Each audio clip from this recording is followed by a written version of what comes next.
আসসালামু আলাইকুম, শুভ সকাল। কেমন আছো বন্ধুরা সবাই?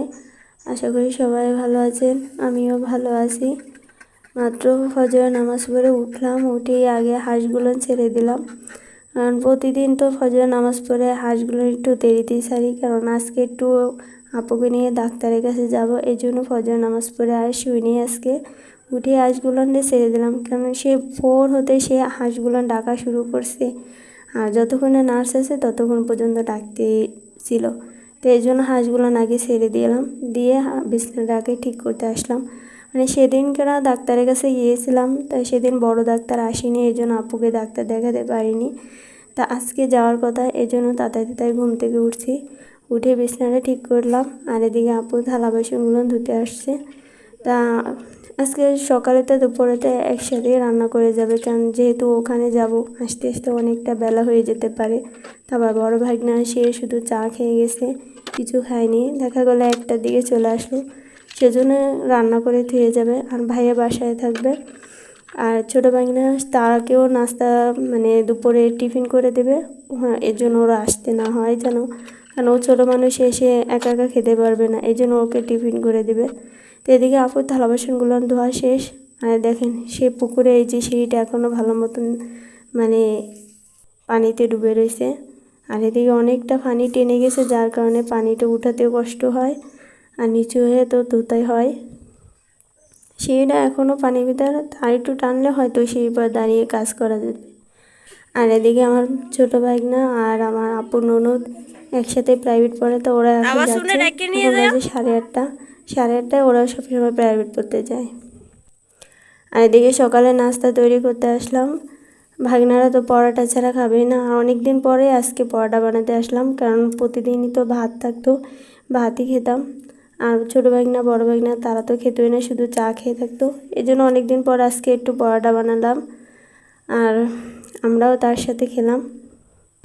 আর এদিকে কিছু ভাইয়া সুপারি পাতা নিয়ে আসছে, এখন সেগুলো আমি আবার একটু বেড়ায় দেব, কারণ আমাদের ওইখানে বেড়া যে সুপারি পাতাগুলো ছিল সেগুলো সব বৃষ্টিতে মানে পচে গেছে, মানে বেড়াগুলো অনেক ফাঁকা হয়ে গেছে, মানে রাস্তা থেকে মানে সব কিছু দেখা যায়। তা উঠানে দাঁড়ালে বসলে বা ওখানে আমাদের আবার রান্নাঘর আছে, ওখানে বসে রান্না টান্না করলেও মানে রাস্তা থেকে সব কিছু দেখা যাচ্ছিল। তা ওখান থেকে কোনো রকম বেড়া দিয়ে রাখছিলাম, যাতে রাস্তা থেকে যেন কোনো কিছু না দেখা যায় মানুষের, এই জন্য আপটাল্লা দিছিলাম। তা এজন্য ভাইয়াকে সুপারি পাতা আনতে বলছিল, তা ভাইয়া সুপারি পাতা এনে দিছে, তাই সেগুলো আমি একটা করে মানে বেড়াই দিছিলাম। আর ওদিকে আমি সুপারি পাতা বেড়ায় দেওয়া শেষ করে এখন একটু আটাগুলো পুষতে আসলাম। এই আটাগুলো সকালবেলা উঠেই মানে রোদে দিয়েছিলাম, তা এখন সেগুলো একটু পুষে রাখবো, কারণ অনেক বড় বড় পোকা হয়েছিল। আর বৃষ্টিতে তো বেশি পোকা হয়, আর রোদে দেওয়া হয় না, যার কারণে এই জন্য বড় বড় পোকা হয়েছে। তা আমি বড় চালন দিয়ে একটু পুষে নিলাম, কারণ বড় বড় পোকা আমার হাত দিতে মানে অনেকটা ভয় করছিল, সেজন্য বড় পোকাগুলো হাত দিয়ে একটু বড় চালন দিয়ে মানে পুষে নিলাম। তারপরে একটু আর ছোট ছোট পোকা সেগুলো চালন থেকে পড়ে যাচ্ছিল, সেজন্য আমি ওড়না দিয়ে একটু পুষে নিলাম, যাতে ওই পোকাগুলো না পড়ে। আর আটা যে ছাপনাটা থাকে সেগুলোও থেকে যাবে, তাহলে আটাটাও একটু ভালো থাকবে। আর অনেক আটা আনছিল, যার কারণে খাওয়া পড়ে নাই ঠিক মতন, এই জন্য আরও বেশি আটাগুলো রয়ে গেছে। তা আর এদিকে আটাগুলো পুষে এদিকে আবার ভাই আবার মাছ নিয়ে এলো, অনেকগুলো পুঁটি মাছ, এখন এগুলো কুটতে হবে। অনেক বড় বড় পুঁটি মাছ নিয়ে আসছে অনেক দিন পর ভাইয়া। আর এগুলো কোটা হয়ে গেলে তারপরে ডাক্তারের কাছে রওনা দিতে হবে। তা ডাক্তারে বলছিল 10টার দিকে আসতে, তা আমরা 10টার দিকে ফোন দিয়েছিলাম, তা সে বলছে যে 12টার দিকে আসবে ডাক্তার। এই জন্য ভাবলাম যে হাতের কাজ সব শেষ করে তারপরে আমি রওনা দিব। আর যখন ভাইয়া মাছটা নিয়ে আসলো, এখন তো এই পুঁটি মাছ মানে ফ্রিজে রেখে দিলে দেখা গেল নরম হয়ে যেতে পারে, এই জন্য ভাবলাম যে যখন 12:30টায় যেতে হবে তখন তাহলে মাছগুলো কুটে যায়। তা আমি আর আপু দুইজন হাতে হাতে মাছটা কুটে নিলাম, যাতে একটু তাড়াতাড়ি হয়।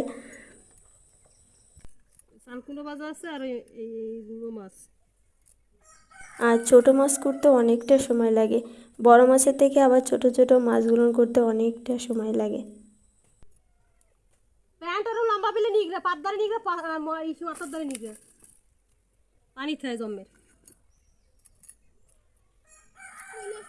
যাই হোক, এদিকে আমি আর আপু হাতে হাতে কুটলাম। এখন মাছ কোটা শেষ, এখন হাত মুখ ধুয়ে তারপরে রওনা দেব। গোসল করব না, এসে গোসল করব। এখন আমরা রওনা দিলাম। আর এখানে তো রিক্সা পাওয়া যাবে না, অনেকটা পথ হেঁটে যেতে হবে। আর এখন তো 12:30 বাজে, যেখানে 12টা বাজে যেতে বসে সেখান থেকে আমাদের রওনা দিতে দিতে 12:30 বেজে গেছে, কারণ ওই মাছ ঘুরতে ঘুরতে অনেকটা দেরি হয়ে গেছে, আর এর জন্য আরও দেরি হয়ে গেল। আর এখন যে কী কড়া রোদ পড়েছে, সে কড়া রোদে হেঁটে হেঁটে যেতে অনেকটা কষ্ট হচ্ছে, মনে হচ্ছে মাথাটা ফেটে যাচ্ছে, এতটা রোদ উঠেছে। অবশেষে এখন ডাক্তারের কাছে পৌঁছে গেলাম। অনেকটা কষ্ট হয়েছে রোদে। এখন আমি আর আপু ভিতরে ঢুকবো, আপু ভিতরে যাবে, আমি বারান্দা বসে থাকবো, কারণ ভিতরে অ্যালাউ করে না, শুধু রুগীদের অ্যালাউ করে। আর এদিকে ডাক্তার এখনও এসে পারে না, তা আমাদের দোতলায় যেতে বলছে, ওখানে বসতে বলছে, তাই এখানে দোতলায় যেয়ে এখন বসবো। ডাক্তার আসবে কখন বলতে পারি না, তাই উনি না আসা পর্যন্ত এখনও দোতলায় অপেক্ষা করতে হবে।